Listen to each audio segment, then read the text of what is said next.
պատերազմից հետո այդ ամեն ինչը բերեց դրան, որ այո, ուղղակի այսօր չի հավատում, որ որևէ արդյունք կարա գրանցի։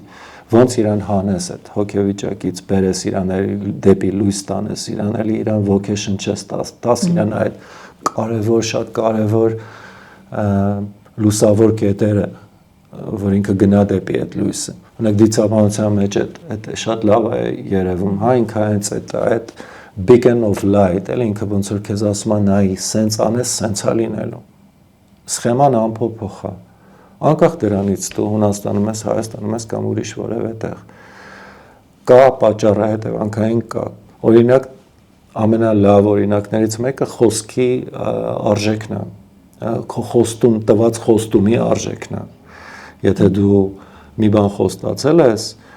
ասել ես, բարձրաձայնել ես, ասել ես անելու եմ, ու չես անում, դրա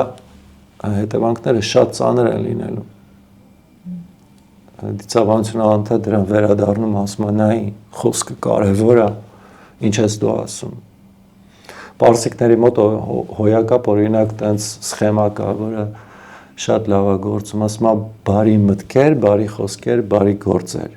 Երեք կապ, բարի մտքեր, բարի խոսքեր, բարի արարքներ։ Բոլորը կապված է մեկը